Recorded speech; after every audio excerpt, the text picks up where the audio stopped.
Sri Gauranga Gunanubanana Vidho Sadhya Samidhan.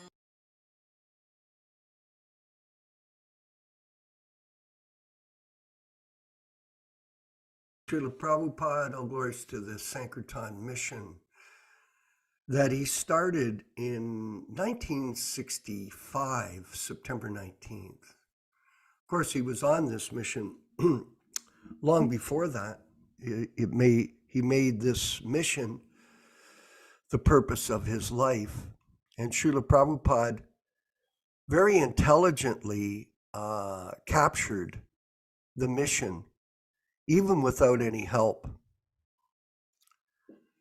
This we see as we read through the diaries of Śrīla Prabhupāda and research the history of his work. Whatever great men do, common men follow, Krishna says. And whatever standards they set by exemplary acts, the whole world pursues. So Prabhupada was preaching by example. This is the position of the Acharya. That is the meaning of it. And Prabhupada very carefully recorded his early work back in 1966 with his own tape recorder.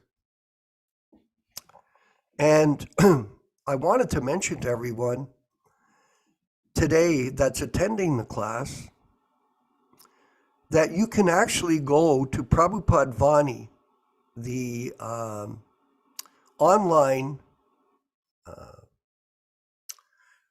website, and there you can look up these classes and listen to them, the Bhagavad Gita classes, back in February and March 1966.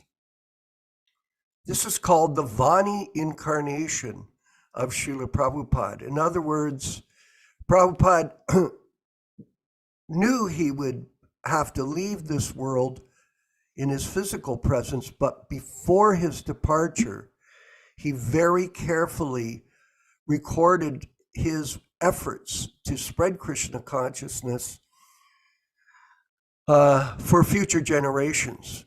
This is called Vani incarnation. I have very interesting Yashodanandana Prabhu, quite a series of reach outs yesterday from a variety of people around America and the world in terms of what we're doing, how we're presenting our philosophy, that Prabhupada is still present and sound, and how they could take advantage of it.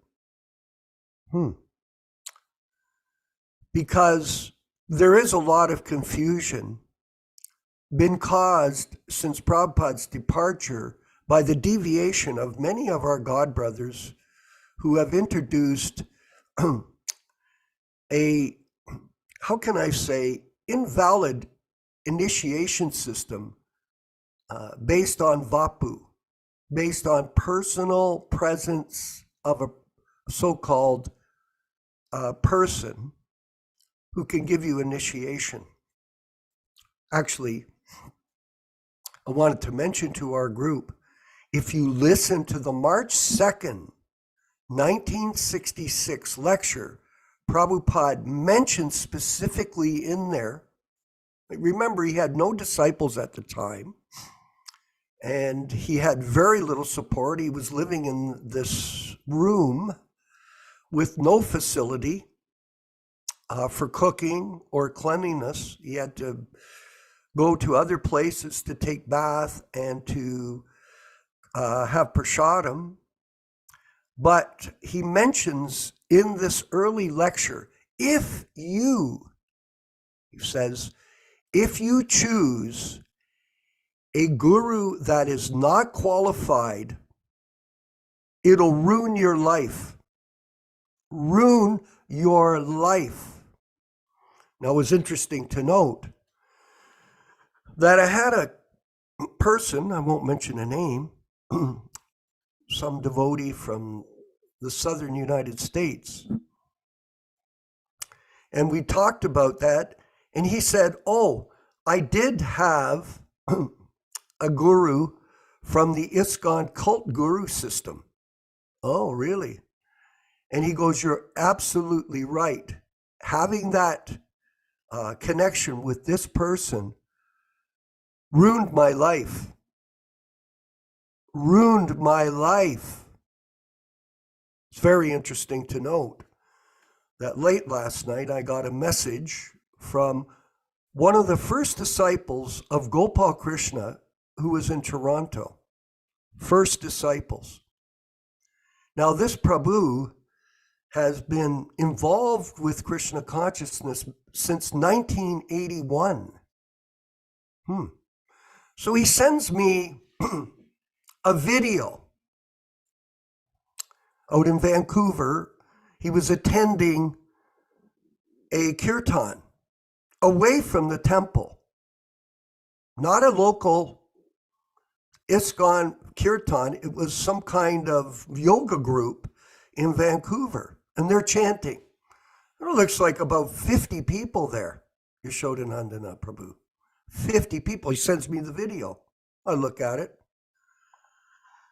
And he goes, hey, check this out. Take a look at this video of all these people chanting. I said, reminded me of some kind of Mayavadi social. People getting together, all long hair and no dhotis, no kurtas, no tilak, etc. But the people are chanting. Okay, fair enough. We've seen thousands of kirtans.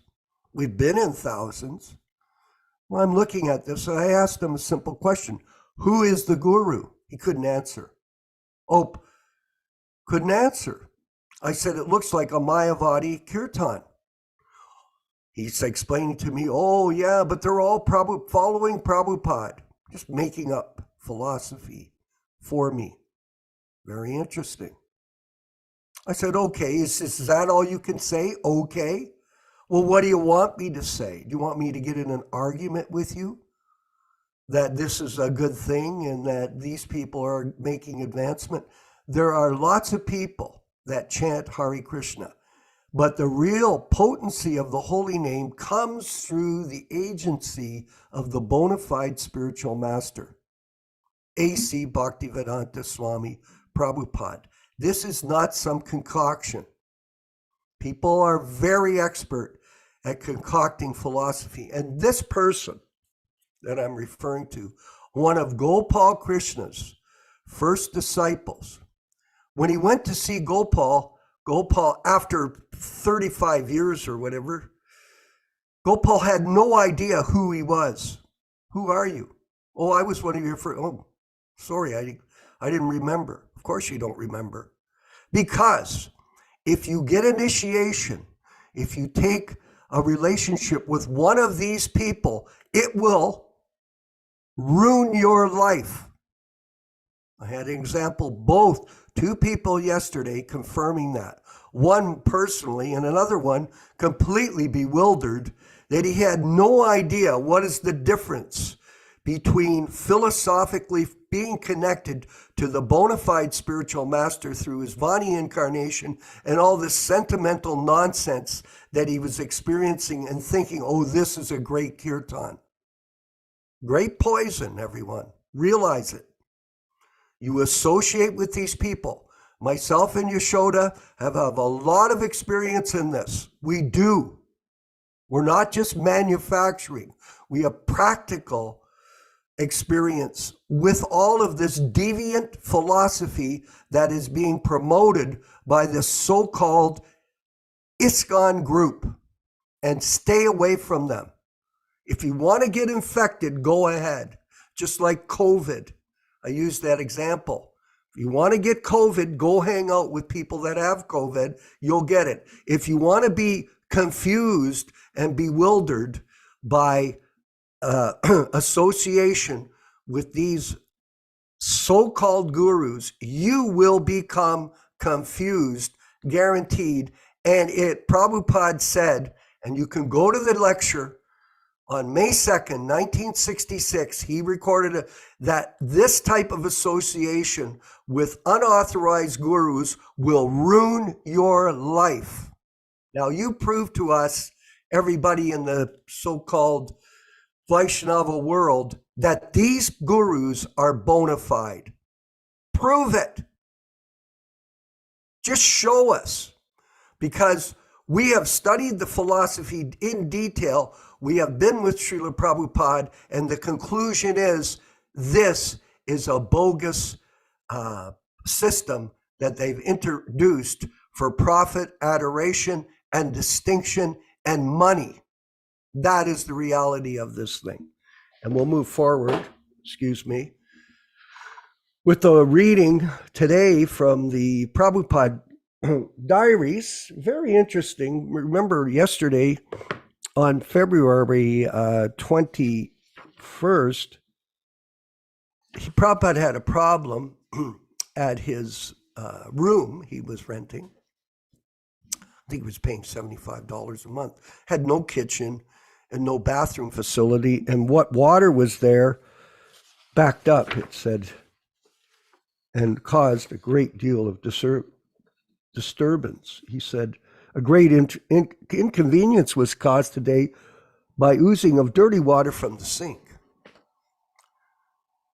The superintendent was informed, but he could not help. He said he would report the matter in the office. So we'll go to February 22nd, 66. Oh, look at that beautiful picture. The report of the sink disturbance is informed in writing to the landlord's office. Today being a holiday, the office of the landlord was closed. Letter not delivered. I went to see the house at Brooklyn. So Prabhupada's planning to do something now that he sees how difficult his life is. The house is not suitable for my purpose. In the evening, there was a meeting up to 9:30 p.m. He doesn't mention if anybody attended. He was having a couple of people come. Wednesday, February 23rd, today the inspector of landlord came to see the sink, and he will send a plumber tomorrow. So inconvenient for Prabhupada. Meeting was held. The collection was $6. Expenditure bus fare to Times Square, 30 cents. Mrs. LeBlanc took away the tape recorder for writing Introduction to Gita Upanishad. And that is recorded in Prabhupada Vani, the website. So if you go there, you can hear it, the recording. So this is all available to you to get this association with Prabhupada personally through his transcendental sound. International Institute for God Consciousness. Today signed by the floating members. Vegetables, 30 cents. Income, $6. Expenditure, 60 cents. 540 was the balance. Today, no letter received. For the proposal and signatures of the members, see pages 200 to 201. Okay, so we'll just carry on with our reading. Thursday, February 24th, letter from Pandya, the captain of the Jaladuta, received income $1 and no expenditures. One young man came from downtown, Mr. Robert. Robert Nelson is described in the Śrīla Prabhupāda Leelamrita Volume 2, Planting the Seed. One young man, the Sankirtan record was played. He liked it. The plumber did not turn up. So once again, for many days, Prabhupada's under great difficulty just trying to live in this room in New York City. Long way from Vrindavan, Prabhus? February 25th, 1966, the following letters were received. One from Tirtha Maharaj, two from the Nepal Permanent Commission, 3 from Vrindavan Chandra Day, Śrīla Prabhupada's son, who was living in Calcutta. And he came with Prabhupada to the boat when he left for America on the Jaladuta. 4 from United States Navigation Company. The following letters dispatched: 1 to Mr. Prem Gandhi, 2 to Sally Agarwal, that's in Butler, Pennsylvania, as all of you know, and she was holding the supply of books for him, and then forwarding them to Paragon Books in New York City for distribution. Went to Ananda Ashram, Monroe. The plumber did not turn up, and no expenses. So once again, another day of smelly water and no facility at his place. And here we're going to look at some pictures. Prabhupada, they didn't let him speak because it was like this program yesterday that I was witness to. They didn't allow him to speak, but they wanted him to chant. So he would chant. But it was a Mayavadi group, and he understood how off these people were. So there's a picture of Prabhupada at the Ananda Ashram.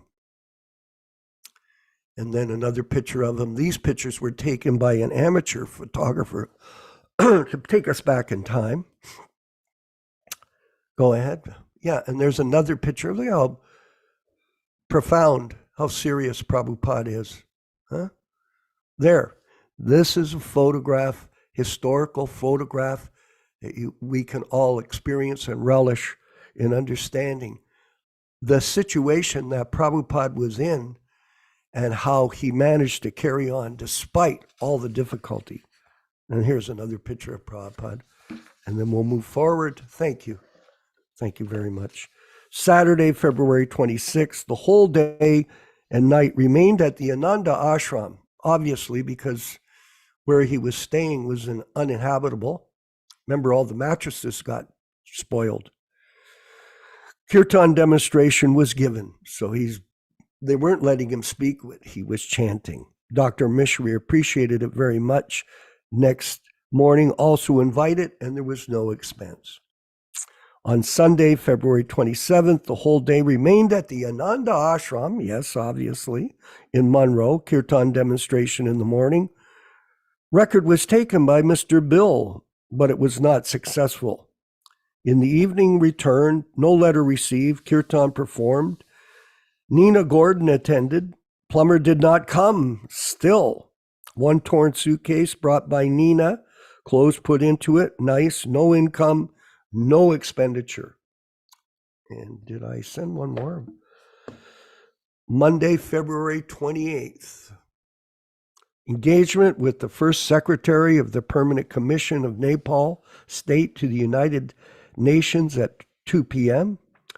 Saw the first secretary, Mr. Kedar P. Karela, and it is hopeful he will let me know very soon. Expenditure, bus fare, 30 cents. Income, $1. Wow, that's a lot of money. One letter received from Ban Maharaj. Yes, I know who he is. One letter received from Atma Singha. Atma Singha's reply, letter replied. So see reference to us, Atma Singha, a March 8th entry.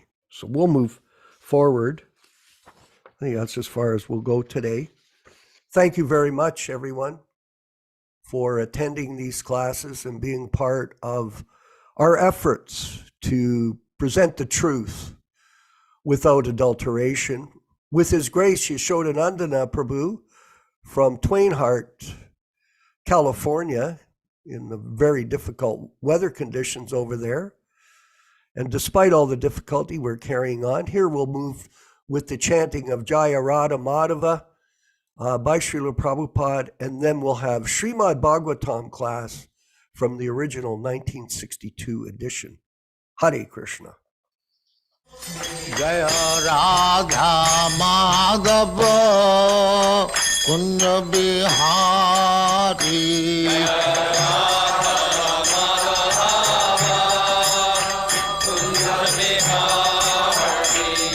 Jaya Radha Madhava Kunja Bihari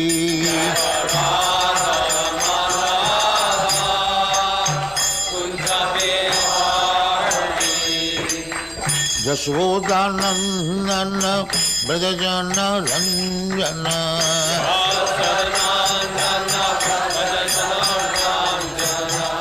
Jasodhanandana Brajajana Ranjana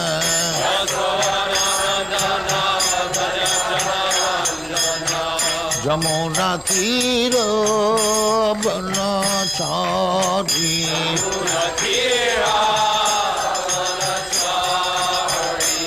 Jamuna Tira Banachari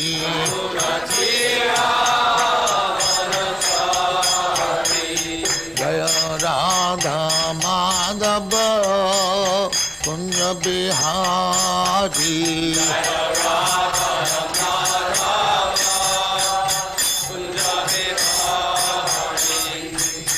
Gopi Jana Vallabha Girivaradhari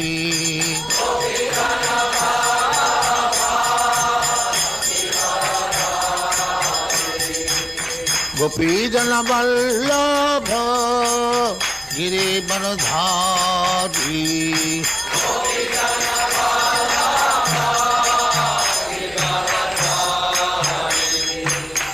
Yasodhanandana Brajajana Ranjana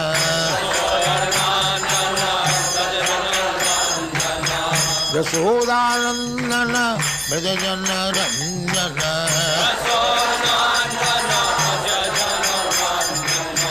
Yamuna Tira Banachari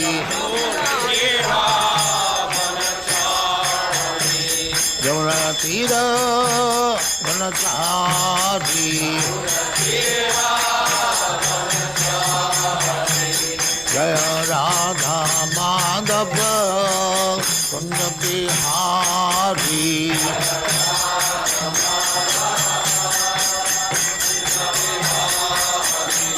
Jaya Radha Madhava Kunja Bihari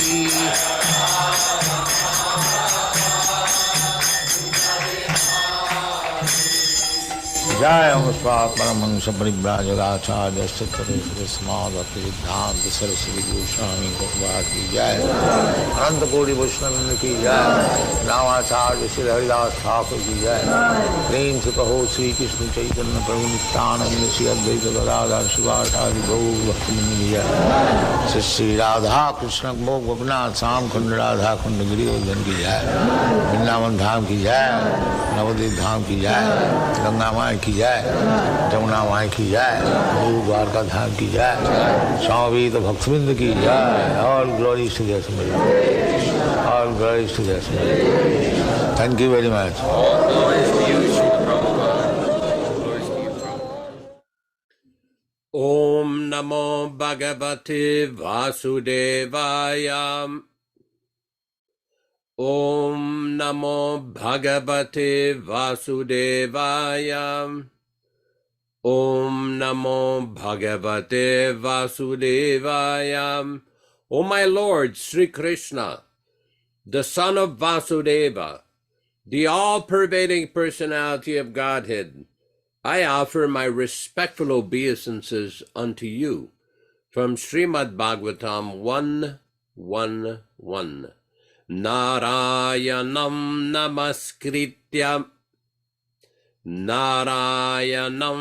namaskritya naram cheva narottamam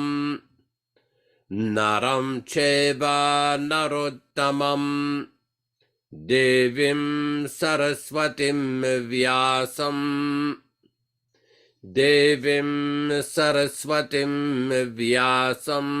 tato jayam mudirayat. One should utter the means of conquest, Śrīmad-Bhāgavatam, after offering respectful obeisances, 1, to the personality of Godhead Narayana, 2, to the Narayana Rishi, who is the supermost human being, 3, to the Mother Saraswati, the goddess of learning, then 4, to Śrīla Vyasadeva, the author, from Śrīmad-Bhāgavatam 1 to 4. Welcome everyone to this reading and discussion on this exalted transcendental literature, Śrīmad-Bhāgavatam. As we do every week, before we start the class, we'll be reading a few selected verses from the first canto, second chapter, where it is discussed about the meaning and benefit of hearing this great transcendental literature.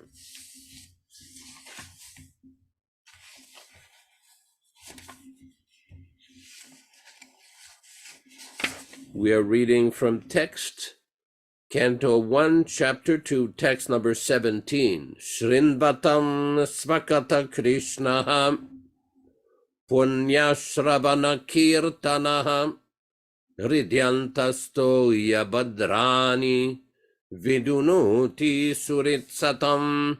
Sri Krishna, the personality of Godhead, who is also the Paramatma in everyone's heart, and the benefactor of the truthful devotee, does cleanse the desire for material enjoyment in the heart of the devotee who has developed the urge for hearing his, Krishna's messages, which are themselves virtuous when properly heard and chanted.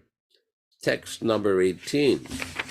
Nashtaprayeshu babadreshu nityam bhagavata sevaya Bhagavati uttama shloke bhaktir bhavati naistiki.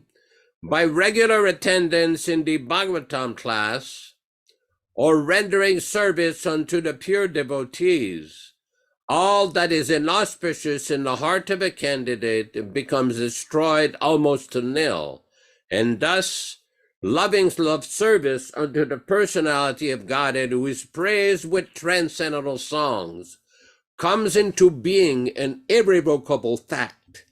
Text number 19.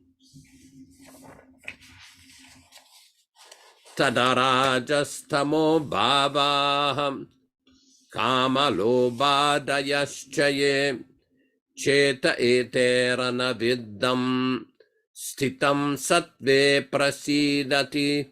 As soon as irrevocable loving service is fixed up in one's heart, at that time, the effects of the nature's mode of passion and ignorance, such as lust, desire and hankerings, etc., do disappear from one's heart, and he becomes fixed up in the mode of goodness, which makes him completely happy.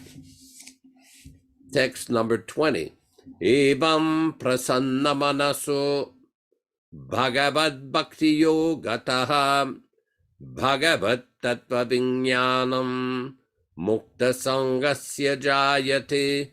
Thus, when one is positively fixed up in the mode of unalloyed goodness, the enlivened-minded man affected by contact of devotional service of the Lord can positively know scientific knowledge of the personality of Godhead in the stage of liberation from all material association. Again, this week we will be reading one or two verses from the Gaudiya Canto R, which is a compilation that was ordered by His Divine Grace, Bhaktisiddhanta Saraswati Thakur Prabhupada, for all the preachers in his mission.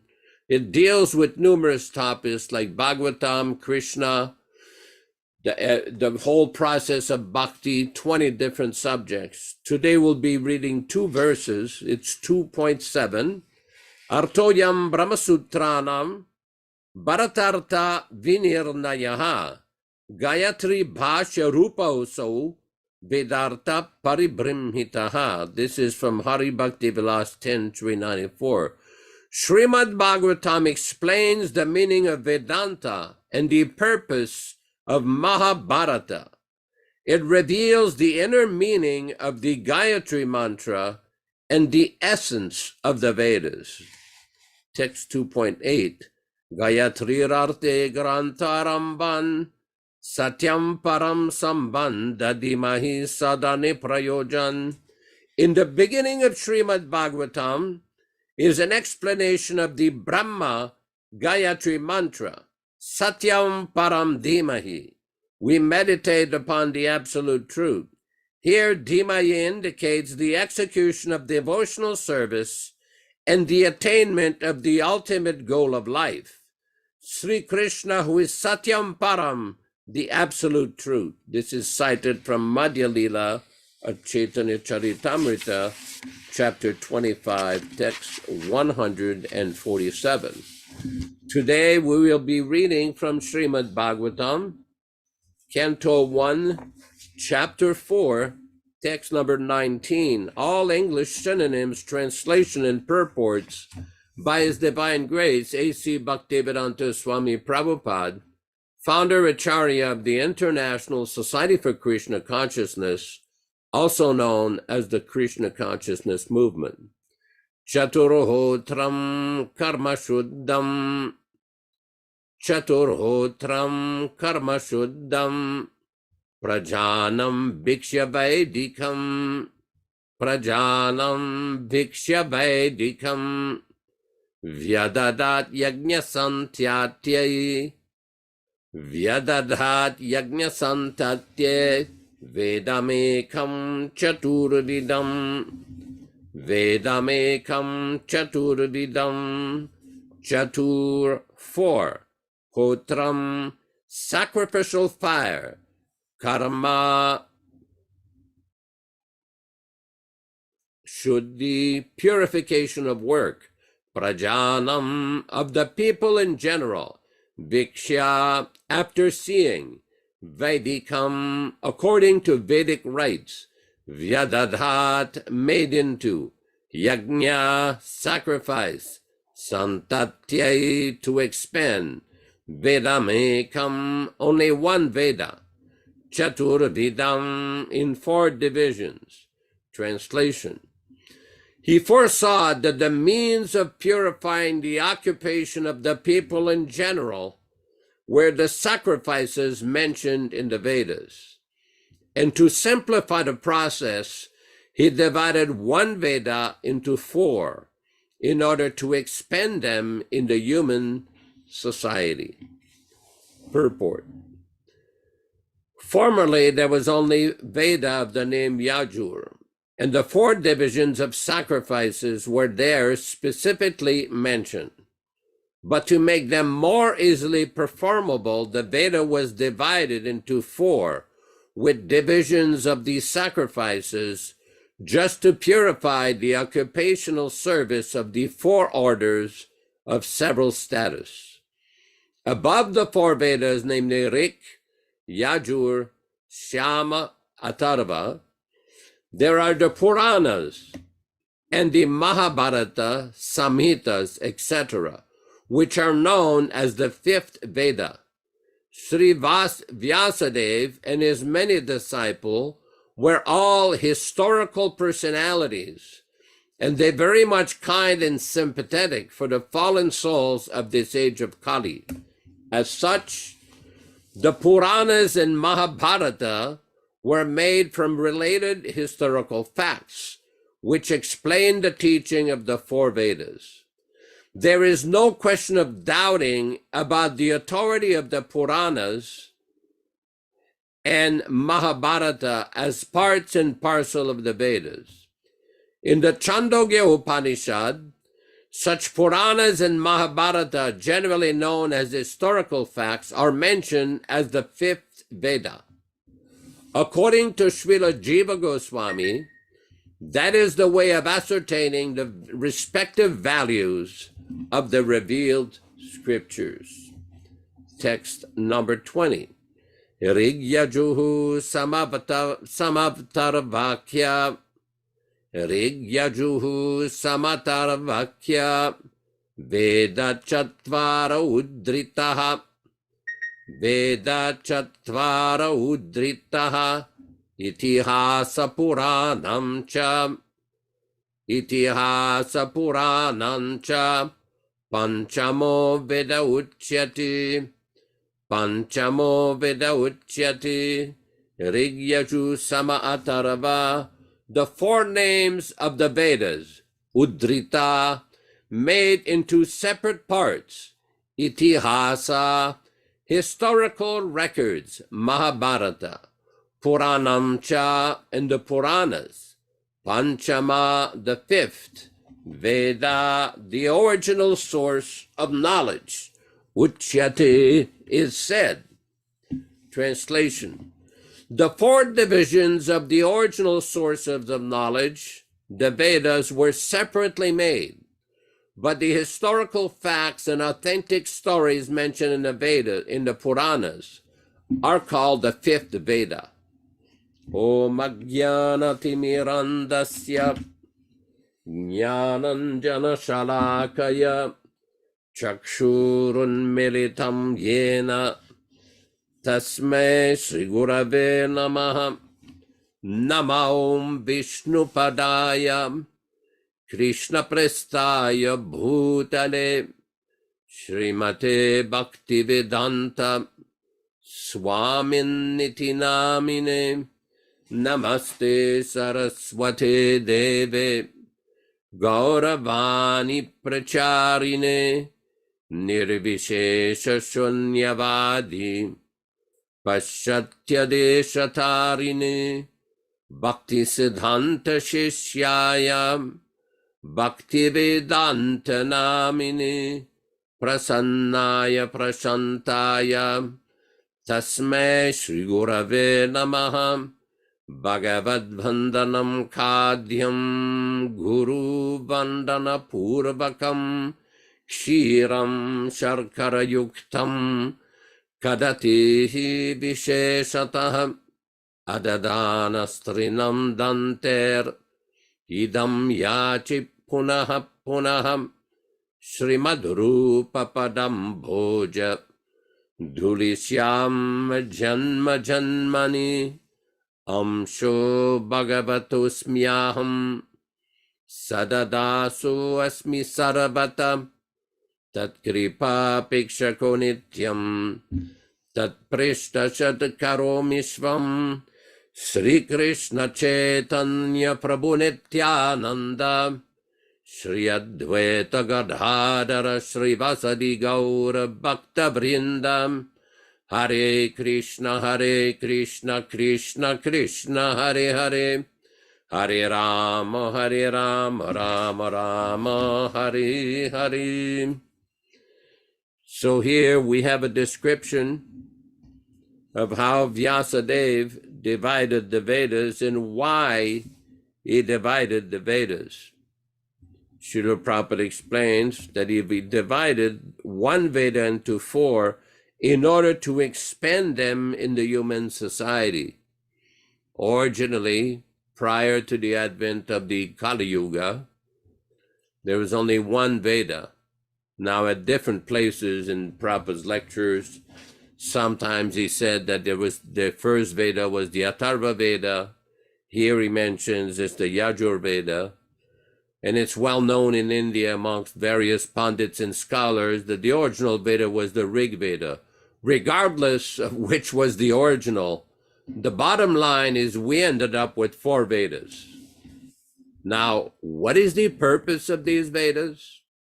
How does Lord Krishna in the Bhagavad Gita describe the purpose of the four Vedas? We see in the 15th chapter of the Bhagavad Gita, Vedeshta sarver ahameva vidyaha, that I am the person that is to be known by the study of the four Vedas. Vedanta krit vedavideva chaham, I am the compiler of Vedanta. And everything that is to be known by the Vedas, that is the person of Krishna. So this is a very important point, because we see, especially in India, there are still many great scholars, different pundits, different rishis and sages who study the Vedas. They also recite the Vedas. But even more important than just reciting the Vedas is to fully understand their meaning and to distribute that knowledge for the benefit of everyone. And this is what Vyasadeva is doing here. Now, there's a class of philosophers in India, mostly impersonalists, who think that the Puranas and Mahabharata and Ramayana, that these are less important than the original Vedas. This view is due to a poor fund of knowledge, because in the Vedas itself, in the Chandogya Upanishad, it mentions how the Itihasa Puranam, that this is the Panchamo Veda, the fifth Veda. There's the four Vedas, then there's a fifth Veda. The fifth Veda means the Itihasa. Itihasa is generally understood to be the Mahabharata, the Ramayana, and various Samhitas, Pancharatra literature like that. That body of literature is considered to be the fifth Veda. This is very important. Prabhupada says in the last paragraph, last portion of text number 19, there is no question of doubting about the authority of the Puranas and Mahabharata as part and parcels of the Vedas. In the Chandogya Upanishad, such Puranas and Mahabharata, generally known as historical facts, are mentioned as the fifth Veda. According to Śrīla Jiva Goswami, that is the way of ascertaining the respective values of the revealed scriptures. Now, this is very important because, as we see, as explained by Śrīla Prabhupāda, who often quotes Jiva Goswami, there's many philosophers who still insist that the Shruti or the Vedas are more important than the Smriti or the corollary literatures. But this is not the fact. We see, for example, how Adi Shankaracharya made a commentary on the Vishnu Sahasranam in the Bhagavad Gita. The Bhagavad Gita is part of the Mahabharata. So if someone claims to be an impersonalist or a follower of Shankaracharya, how do they explain that their leader made a commentary on Bhagavad Gita, which is part of the Mahabharata? In other words, this is due to poor fund of knowledge, a poor misunderstanding. Now, why is this sequence described in the Bhagavatam? Because we will see later on, as this is being described systematically, why the Śrīmad-Bhāgavatam is so important. What is the special, unique feature of the Śrīmad-Bhāgavatam? Just like we read that one verse today from the Hari Bhakti Vilas before we began this discussion, and this is quoted also in the Chaitanya Charitamrita, a very important text, basically, that explains how the Śrīmad-Bhāgavatam is the original commentary, Artoyam Brahmasutranam Bharatartha Vinirdayaha, that the Śrīmad-Bhāgavatam explains the meaning of Vedanta and the purpose of the Mahabharata. Gayatri Bhacha Rupa Oso, the actual meaning and explanation of the Gayatri mantra, the Savitri Gayatri, is explained in the Śrīmad-Bhāgavatam, and this transcendental literature is the essence of all the Vedas. This is extremely important because, of course, we don't see this too much in America or Western countries, but in India it's very common for different pundits and scholars to claim that the Vedas are more important than the Puranas and the various other literatures. That is not a fact. Again, why does the Chandogya Upanishad, which is part of the Vedas, mention Itihasa Puranam cha Panchamo Veda, that the Itihasas and the Puranas are part, is the fifth Veda? If it is less important, why is it that in the Veda itself, it specifies that these literatures are considered part and parcel of the Vedas? So this is an extremely important point. And because ultimately, as far as we followers of Gaudiya Vaishnavas, of Sri Chaitanya Mahaprabhu, in the line of the six Goswamis, we see that the Śrīmad-Bhāgavatam is given the supreme importance. This Jiva Goswami Prabhupada has dedicated an entire Sandarbha called Tattva Sandarbha to explain the supremacy of Śrīmad-Bhāgavatam. He's analyzed the structure of all the different scriptures in his conclusion that the Śrīmad-Bhāgavatam is the topmost literature. We will see later on in this chapter as well how it is explained, how this literature came about.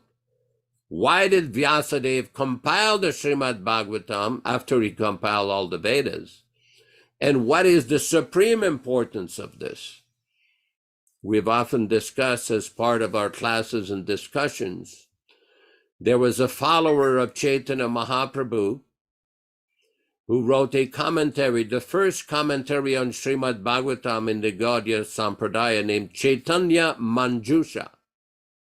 His name was Srinath Chakravarti, not Vishwanath Chakravarti, Srinath Chakravarti.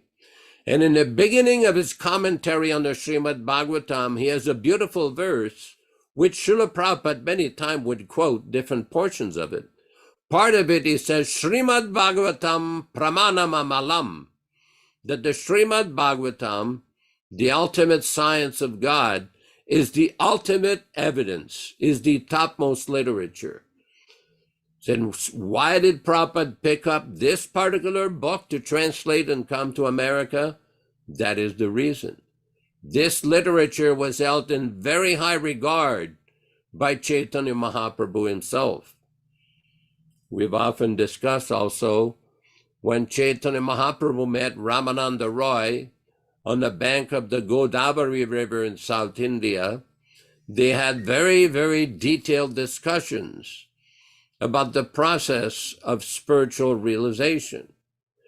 So Ramananda Roy was presenting different paths of spiritual realization, and Chaitanya Mahaprabhu kept telling him, speak more, go on speaking.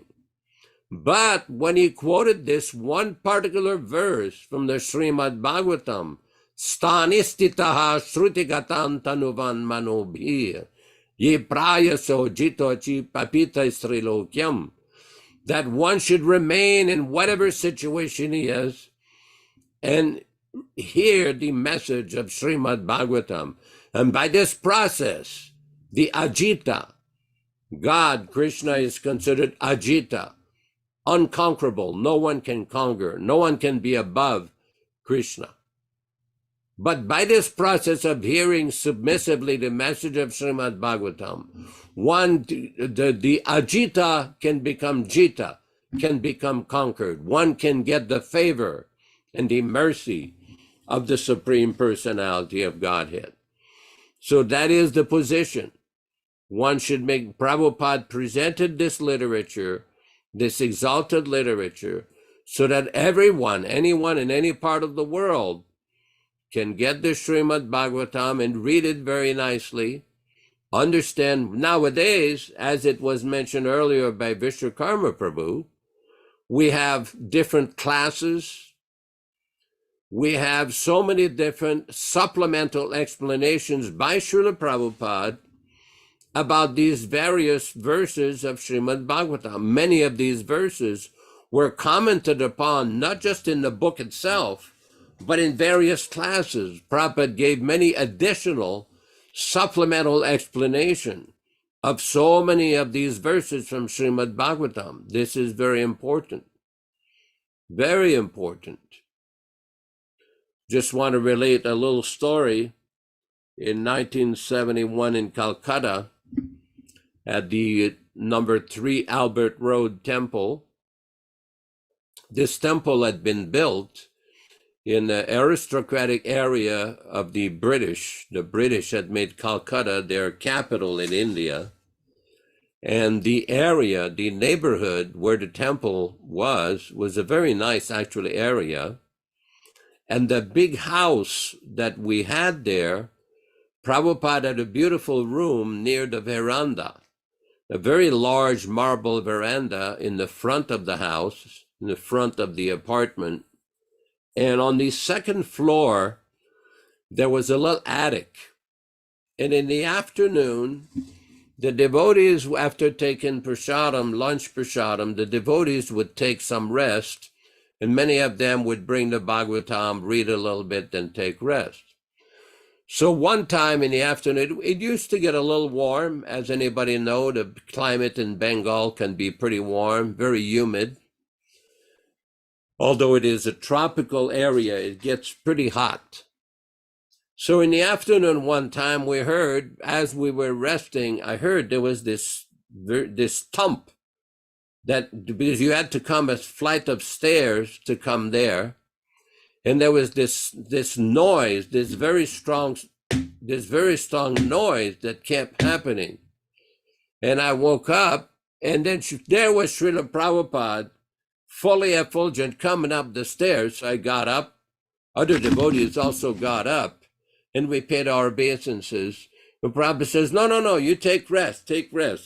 After eating your prasad, you take rest for an hour, 20 minutes, but no more than an hour and a half. But what was remarkable is, just like the Śrīmad-Bhāgavatam is described as very effulgent, Śrīla Prabhupāda many times, there was like a mystic power. He was so effulgent, it was like striking. This person was not just a regular sadhu or just a regular, he was very powerful, and that effulgence was quite amazing. That aura was very, very amazing. Just like we hear in the Chaitanya Charitamrita in Benares, when Chaitanya Mahaprabhu went to Varanasi and met with Prakashananda Saraswati, there is a description by Krishnadas Kaviraj of how he was so brilliant, it was like a million suns. So of course, Chaitanya Mahaprabhu is Krishna himself, but Śrīla Prabhupada, being the empowered personality that he was, the ambassador of Chaitanya Mahaprabhu, was also very effulgent. We also experienced the same situation one time in 1971 also, when Prabhupada came from Thailand. He came from Thailand to the Calcutta airport, and we went there to receive him. It was a very bright, sunny day in the summer. And Prabhupada, they had gotten Prabhupada some very beautiful silk. Now, anybody who's familiar with Thailand know they have a very unique kind of silk, some kind of weave that's very, very bright. And Prabhupada had a very clear-shaven head. He came down from the airport, from the airplane. We paid our obeisances, and it was like quite amazing to see His Divine Grace come down from the airplane, and the effulgence was very striking. It was like very special mercy that Prabhupada was manifesting. But somebody may raise the issue, well, that's nice, that's for you. You saw Prabhupada. You and some others, we saw Prabhupada. Well, what about others who didn't get the chance to physically meet Prabhupada? Well, Prabhupada is not dead and gone. He's still available. We've often discussed how Prabhupada in one lecture on the 13th of January 1969, a Śrīmad-Bhāgavatam lecture in Los Angeles, California, he was describing about the special position of the great acharyas. And he mentioned, what we have heard from the spiritual master, that is living. There's so much talk from various individuals about living presence, physical presence. Well, that's nice. There was the physical presence of Prabhupada, and he's still living. He's living in sound. He's living in his Vani incarnation, his transcendental books. He is still present in his deity. Now, some do not accept that. Some do not accept that. This is very important, because we see that persons have a misunderstanding and a misconception about the availability of the pure devotee. They're confused about prakata and aprakata. Prakata means manifested presence. Aprakata means non-manifested presence. In a lecture in Atlanta, Georgia, on the appearance day of Śrīla Prabhupada's spiritual master, His Divine Grace, Bhaktisiddhanta Saraswati Thakur, Prabhupada made it very clear Prabhupada said, it is not that he is dead and gone. That is not spiritual understanding. So those people out there who are trying to promote their vapu over Prabhupada's vani, remember what Prabhupada says. It is not that he is dead and gone. That is not spiritual understanding.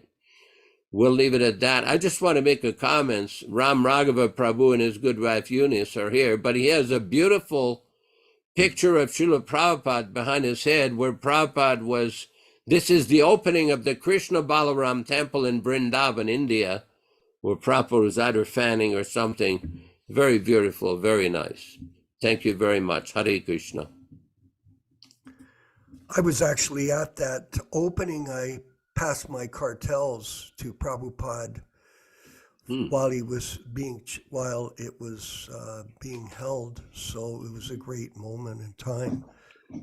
And I wanted to mention that I had a question yesterday, Yashodanandana, from a devotee asking me, what was there a sequence of books that should be read by new people in terms of learning about Krishna consciousness?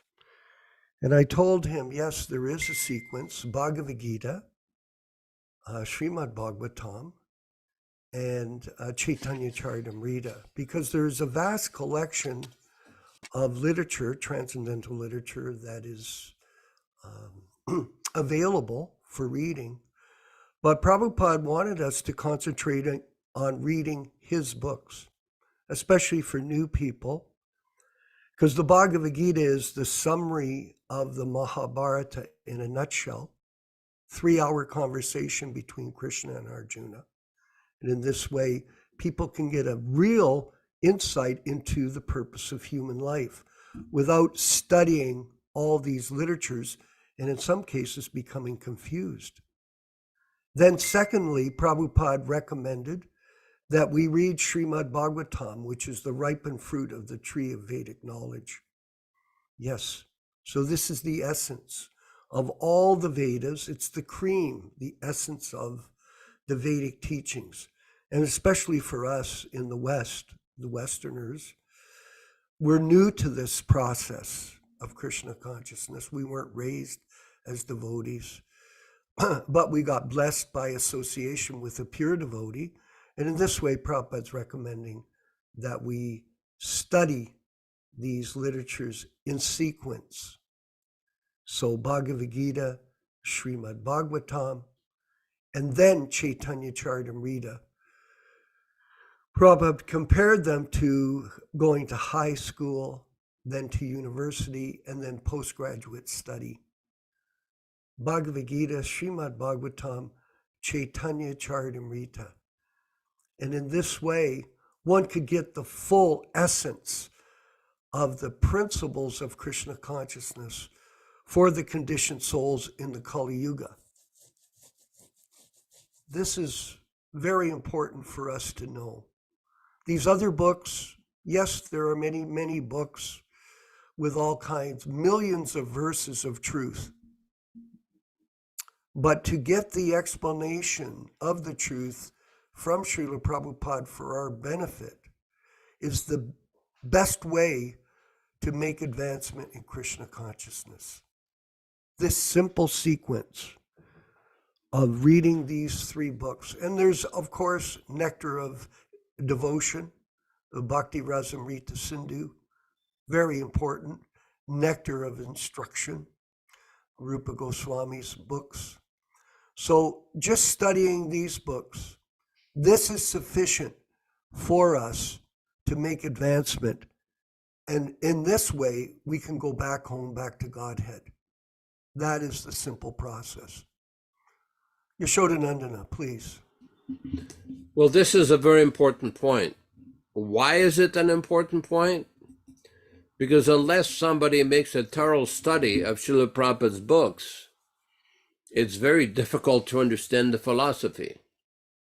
Now, studying the books is very important, but one also has to chant. Prabhupada always insisted that his disciples should chant, the initiated disciples should chant 16 rounds a day. If somebody is not an initiated disciple, he can start the process. If you can't chant 16 rounds, chant a few rounds every day and offer all the food stuff to Krishna. Basically, Prabhupada made the process very simple, very simple. For those who have a little bit of knowledge of the culture in India, basically we see that many people, they engage in various ritualistic activities, various kind of Vedic ritualistic activities. But in the age of Kali Yuga, this is not so much recommended. This is very difficult for people in general to follow and engage in all these various ritualistic activities. That's why Prabhupada, if you look at the structure of Prabhupada's books, he made things very simple. It is not complicated. He made things easy, especially. There was one lecture recently where Prabhupada was talking about the 6 Goswamis.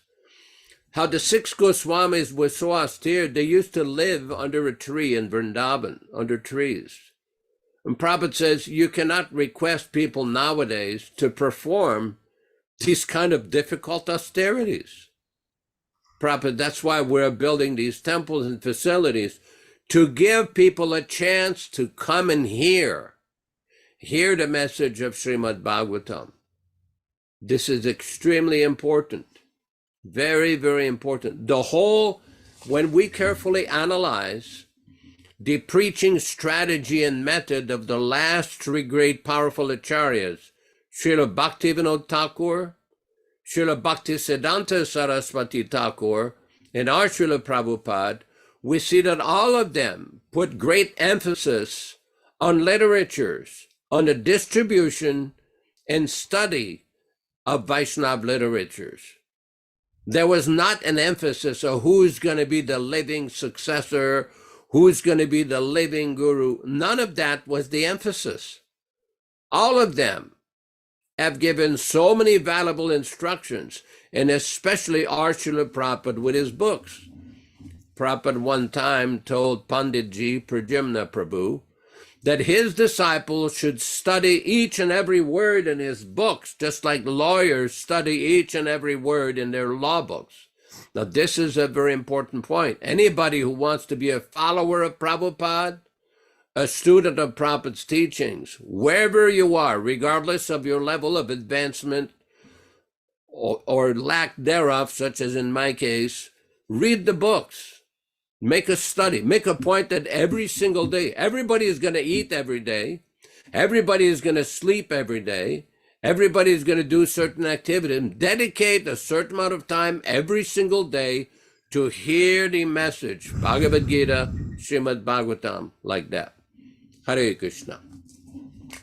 Yes, absolutely. And Yashodanandana Prabhu, I was asked by another Prabhu yesterday about this exact subject of hearing and how he should move forward with his Krishna consciousness.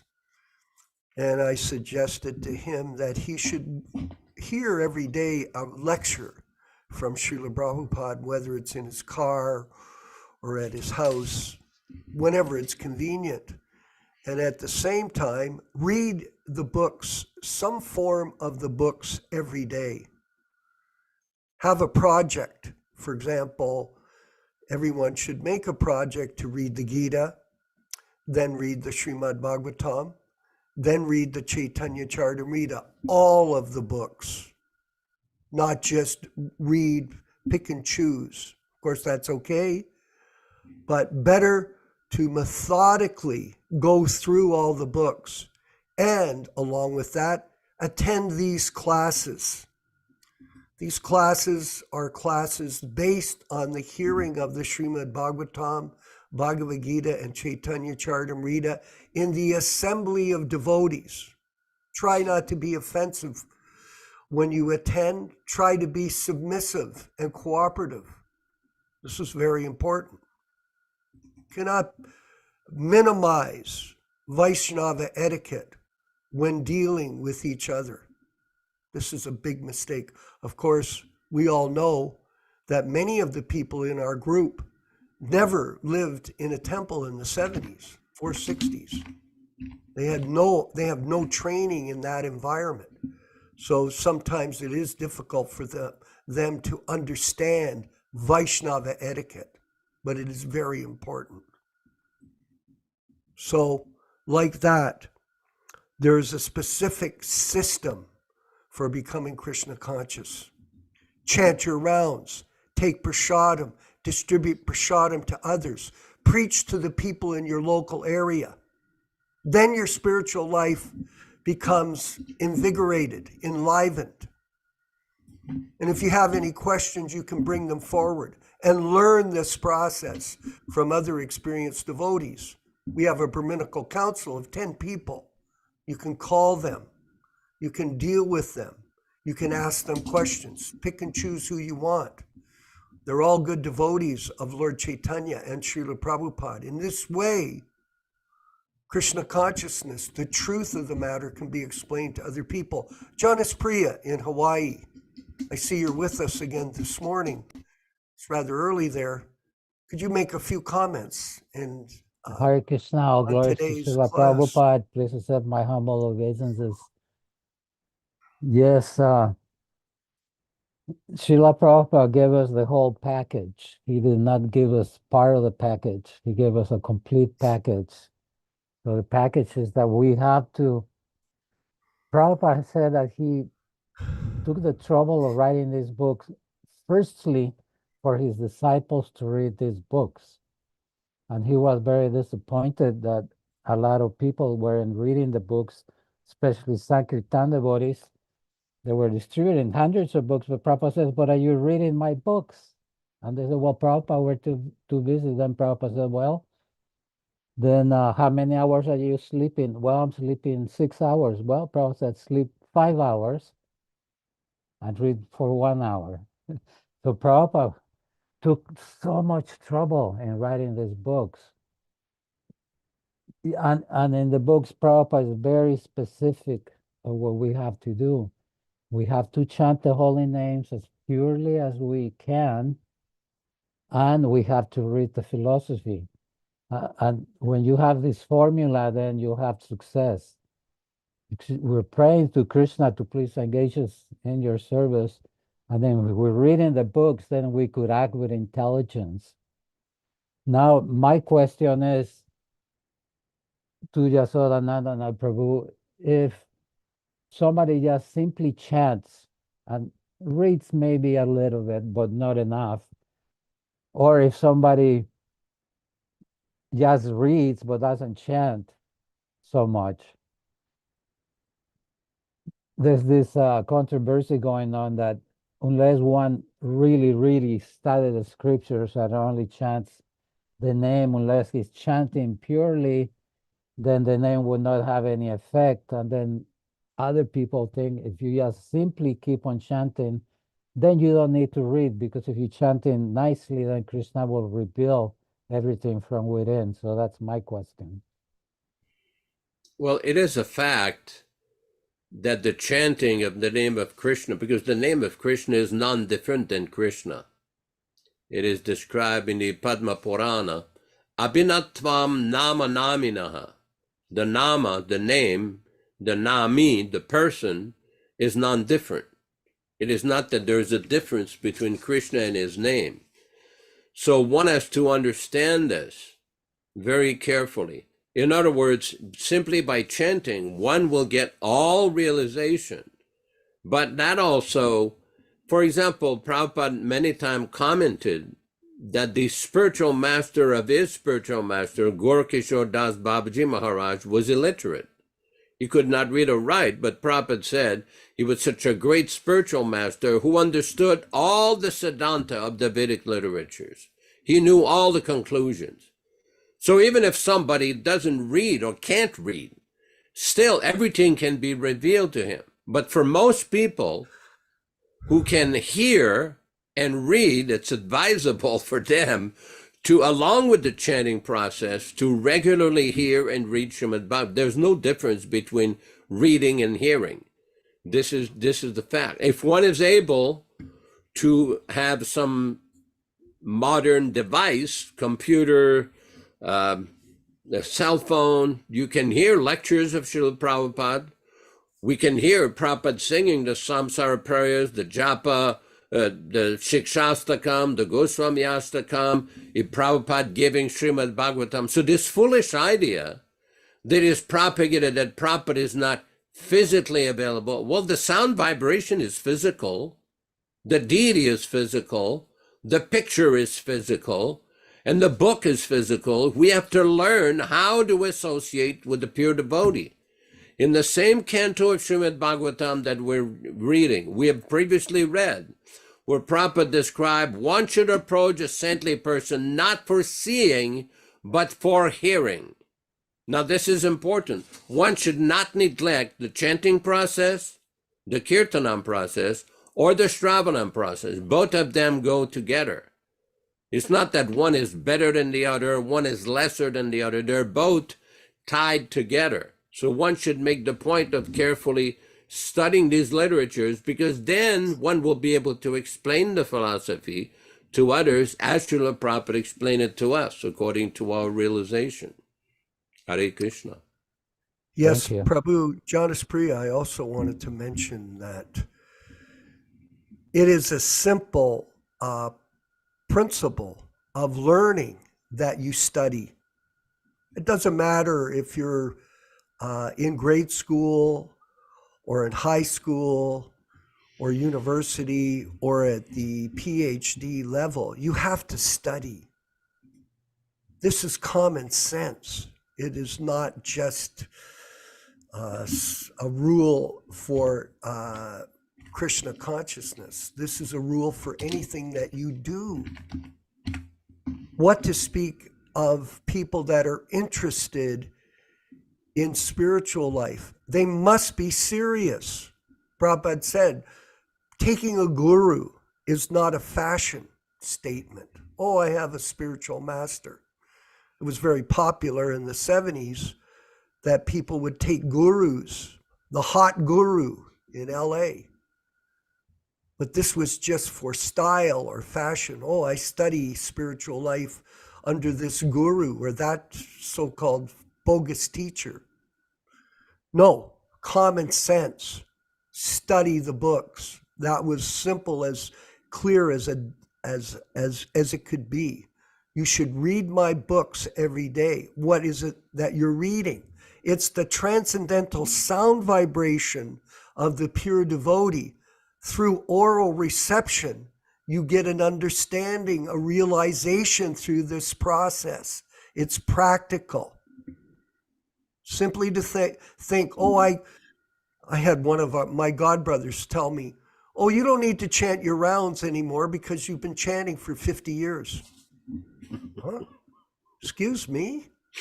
No, it's okay. You just study the books and you should become a guru. Oh, so I don't have to chant. I can read all these other books other than Prabhupada's books, like the Govinda Leelamrita. And in this way, I'll be able to help other people become Krishna conscious. Absolutely wrong. And by the way, I haven't spoken to him in 2 years. We have a simple principle. If you don't agree with us, that's fine. You're entitled to it. Then go with these other groups and see how you make out. That's your business. Everyone has independent free will. You study Prabhupada's books, Bhagavad Gita, Śrīmad-Bhāgavatam, Chaitanya Charitamrita, Nectar of Devotion, Nectar of Instruction, etc., in this way. And along with it, you chant 16 rounds. Prabhupada ordered that. Again, Yashodanandana Prabhu.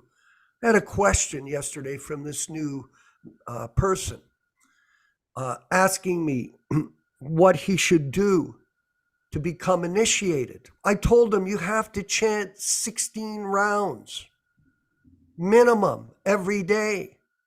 That's a principle. Not do you chant or you don't chant, I'll just read. No, it's like cooking in the kitchen. Your recipe requires certain ingredients. Ghee, salt, pepper, like that, different elements. Now, if you're a cook and you leave some things out of the recipe, what happens? The taste changes. This is a recipe of success here, which we're going over. Association with devotees, avoiding the offenses against devotees. Very important, because you can practice Krishna consciousness, but if you're offensive, that will be a very serious problem for you to make advancement.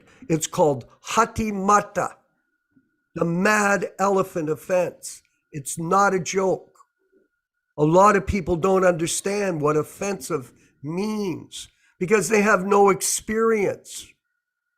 No experience. They're looking from the outside in. We're trying to give insight.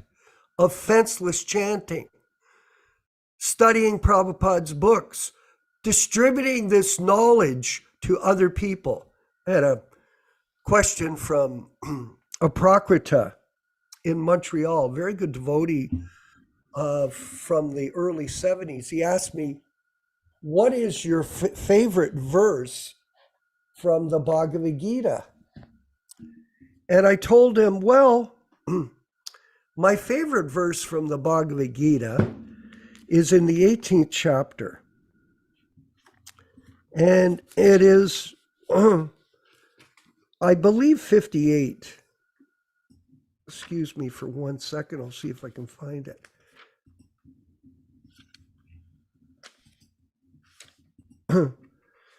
This particular verse is that if you explain this message of Krishna consciousness to others, then Krishna, for it's text 68, not 58. For one who explains the supreme secret to the devotees, devotional service is guaranteed, and at the end, he will come back to me.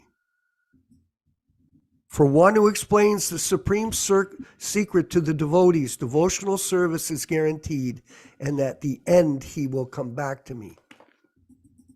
So this is the business of a devotee. You get the information, you study the books, you chant your rounds, you follow the principles, and you share it with other people without adulteration, and Krishna will bless you. Yashodanandana, please. Very interesting letter Prabhupada wrote on April 19th, 1975 to one Mr. Rambai M. Patel. April 19th, 1975. Prabhupada is saying, I hope you are finding the time to visit our Montreal temple frequently, and that you are finding our books interesting to read. By associating and rendering service to the Vaishnavas and hearing the philosophy of Bhagavad Gita and Śrīmad-Bhāgavatam, as well as chanting Hare Krishna, your life will become perfect. I thought this is a very interesting statement by Śrīla Prabhupāda that nicely describes the simplicity of Śrīla Prabhupāda right there. The simplicity of Prabhupada's approach. Very, very important. Hare Krishna, Hare Krishna. Yes, it's like common sense. Very, very simple for the simple and very difficult for the crooked or the offensive. Very difficult for them. And it's been startlingly revealed in the last week or so how confused and chaotic things are as a result of so much deviation in the process of Krishna consciousness by different people that are so-called presenting the philosophy according to their concocted realization of it. I see that we have Preet from Dallas, Texas on the call. Maybe she could share some of her realizations in terms of these matters with us this morning at the Śrīmad-Bhāgavatam class. Preet in Dallas, Texas.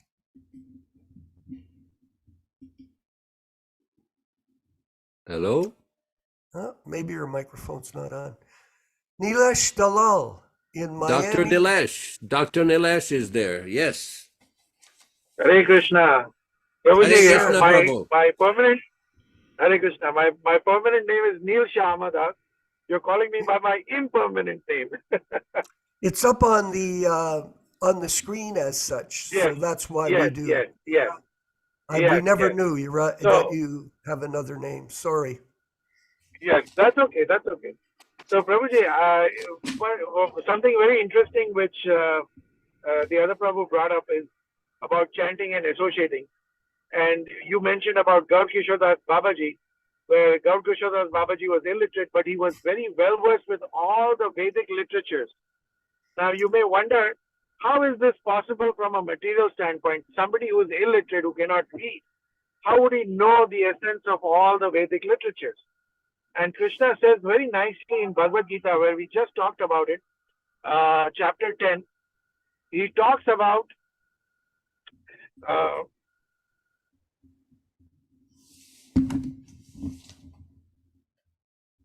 Huh. Hmm? He's having some technical difficulty. Mm-hmm. Could be traveling. Yes. Maybe you could comment further, Yashoda. Well, I don't know exactly the last point that he made, but to come back to a point with that Dr. Nilesh mentioned last time we spoke about association with devotees, because many times people will say, well, you people are criticizing devotees, but you're not associating with other devotees. Now, we have association. This is the purpose of this whole program. That the program is made to basically give a chance to anybody to associate, but one has to learn to discriminate. And what I'm referring to is some statements of Śrīla Prabhupāda. For example, in canto number 3 of Śrīmad-Bhāgavatam, chapter 29, text 16, Śrīmad-Bhāgavatam, canto 3, chapter 29, text 16, Śrīla Prabhupada says, we should befriend and offer special respect to persons who are developed in Krishna consciousness.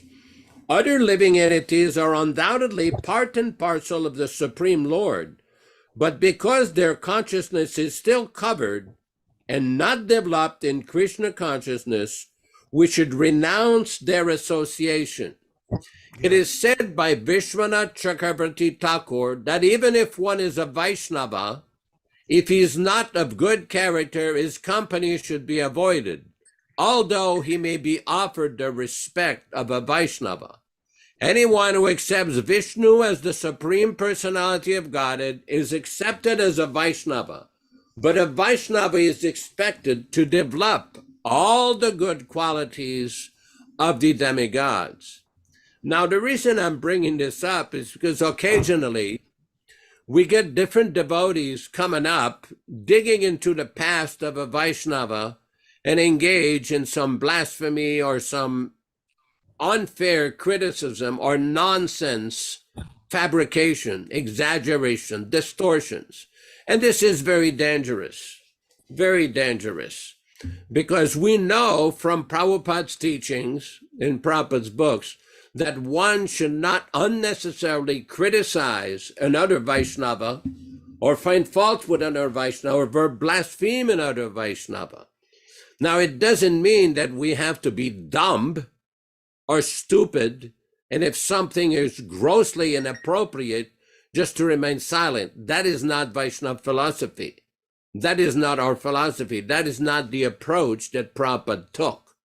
We have to use our intelligence and very carefully analyze situations, do some fact-finding, and analyze it to understand things in the proper perspective. And this is very important.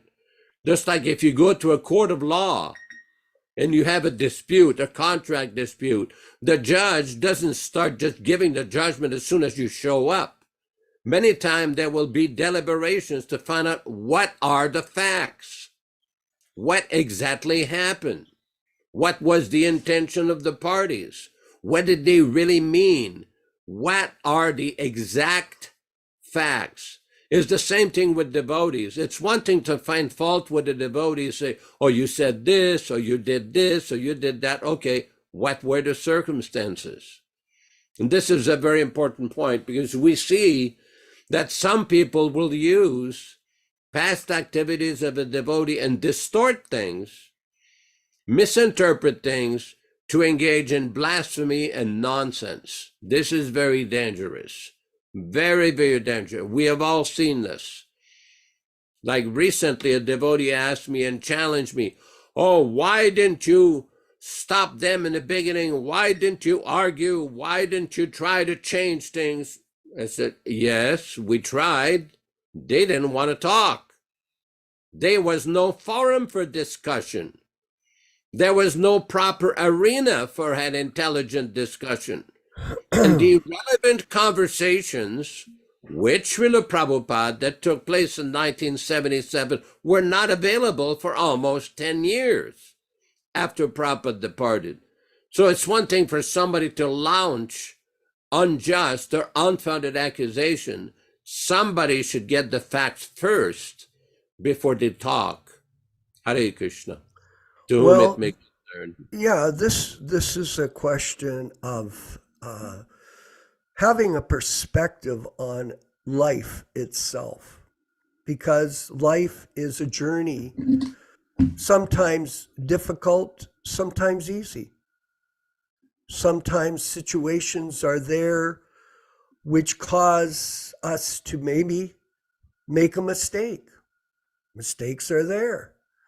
So many mistakes. Sometimes they're distorted by rumors, by opinions, and on it goes, all of this world of names and illusion and confusion and delusion. Is it something we should be concerned about? Only to learn from. For example, Prabhupada, I was listening to a lecture Yashodanandana. He was saying this, the Blessed Lord said, I instructed this imperishable science of yoga to the sun god Vivishwan. Imperishable. That means wherever you are in your Krishna consciousness, the benefits that you've gained from that service are never lost. Now, say by circumstance something happens in a person's life, they make a mistake, and then they're criticized their whole life for that mistake. Even though they may take up Krishna consciousness again with great enthusiasm and start again to follow the process and continue to march forward back home, back to Godhead under the directions of the spiritual master. Yet, some people will come forward and just focus on those faults that they committed many, many years ago. It could be 40 years ago. This is fault finding. People that are fault finders, what happened when Ramachandra Puri left the association of the Vaishnavas during the time of Lord Chaitanya? You know what happened, Prabhus? Everybody felt great relief when they went away, because their association was not helpful to anybody's progressive advancement in Krishna consciousness. You have to judge things by their results. Sometimes when you have results, people will attack you due to envy. What is this? The world of illusion. That's what it is. That's the reality that we're in. And all these so-called names in the flame of eternal time, they come and go. And all that happens is you produce karma by the actions that you perform in this lifetime, which you will carry forward into your next life. If you stay focused on the mission of Śrīla Prabhupāda, if you stay focused on the process of devotional service, irrespective of what happened to you in this life while you're learning how to become a Krishna conscious person, you will be blessed by Krishna and you will go back to home, back to Godhead, according to Prabhupada's divine mercy upon us. This is important to know that. Fault finders, personally, in my experience, living in a temple for 16 years, are common everywhere, and they're very, difficult to deal with and unfavorable to your own peace of mind. So you have to exercise transcendental focus to get rid of this type of disturbance in your life, and you can carry on with your devotional service without any interference. So offensive nature, fault finding, criticism, all of that kind of stuff, it goes on in the material world, it goes on in the Vaishnava world, and we're oblivious to it because we understand we are Nicho Nichananam, Chaitanas Chaitananam, Eko Yo Bahunam Vadati Kaman. We are the eternal servants of the Supreme Lord, Shri Krishna, Lord Chaitanya, and Śrīla Prabhupāda. Yashoda, if you wanted to finish off, please. There's a question from Bhakta Michael Dillon. How does a person who chants, reads, and offers food get a permanent name? Usually that is done by the process of initiation. Prabhupada set up a process in 1977 before his departure that people could become his initiated disciple by the via media of officiating representative, also known as Ritviks. Prabhupada, there is no record of Prabhupada ever appointing any successor or initiating acharyas after him, specifically in the last few months of his manifested presence. The process is not complicated.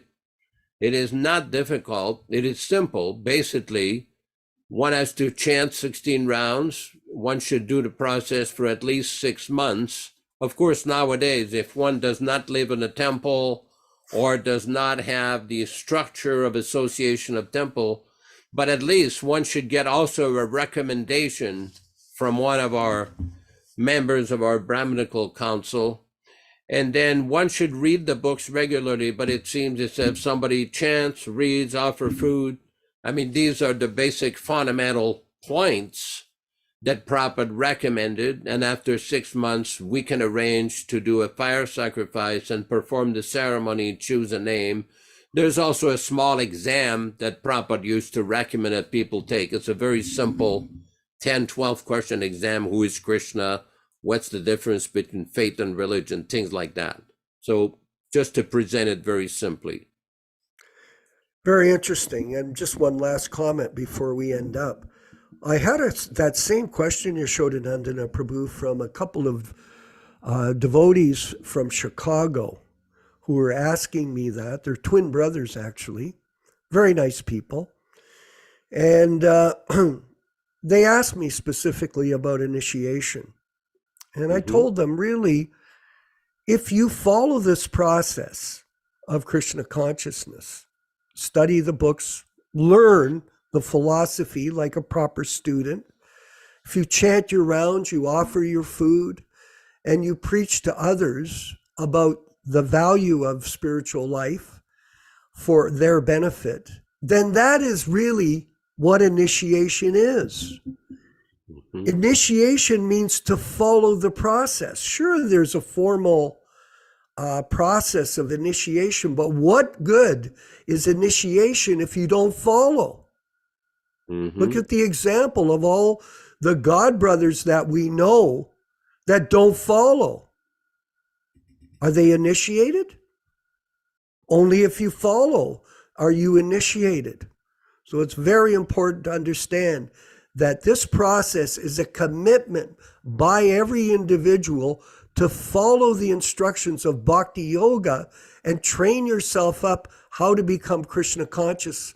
And this way, you'll be connected to Śrīla Prabhupāda through this process of devotional service. It is a personal commitment that you're looking for, not a formal initiation. Sure, we have formal initiation. Yes, Yashoda.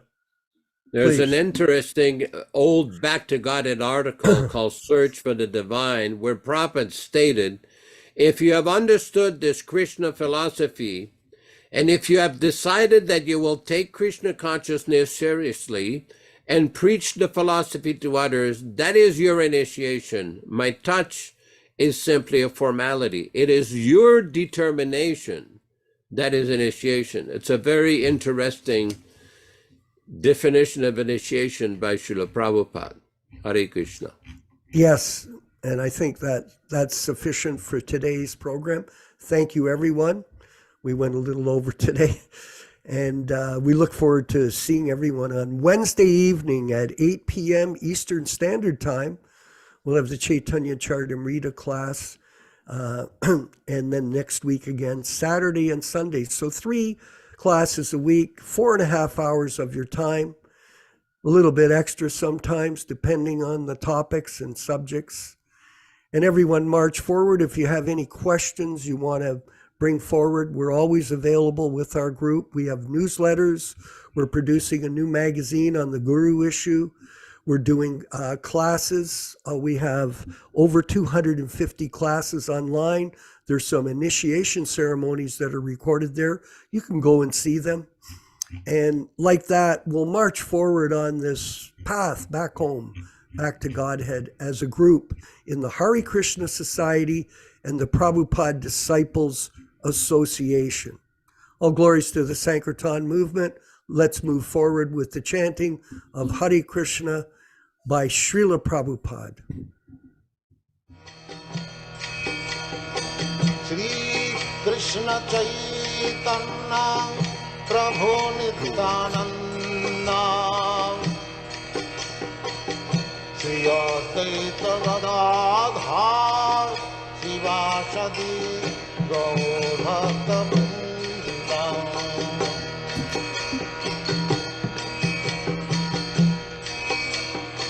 Shri Krishna Chaitanya Prabhu Nityananda Shri Advaita Gadadhar Shivasadi Gaur Bhakta-vrinda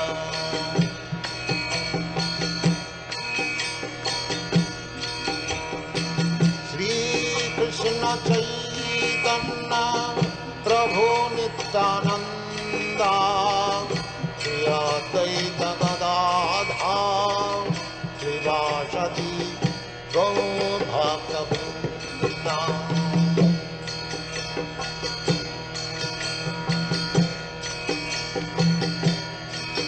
Hare Krishna, Krishna Krishna, Hare Hare, Hare Rama, Rama Rama, Hare Hare. Hare Krishna, Krishna Krishna, Hare Hare, Hare Rama, Rama Rama, Hare Hare. Hare Krishna, Krishna Krishna, Hare Hare, Hare Rama, Rama Rama, Hare Hare. Hare Krishna, Krishna Krishna, Hare Hare, Hare Rama, Rama Rama, Hare Hare. Hare Krishna, Krishna Krishna, Hare Hare, Hare Rama, Rama Rama, Hare Hare. Hare Krishna, Krishna Krishna, Hare Hare, Hare Rama, Rama Rama, Hare Hare. Hare Krishna, Krishna Krishna, Hare Hare, Hare Rama, Rama Rama, Hare Hare. Hare Krishna, Krishna Krishna, Hare Hare, Hare Rama, Rama Rama, Hare Hare. Hare Krishna, Krishna Krishna,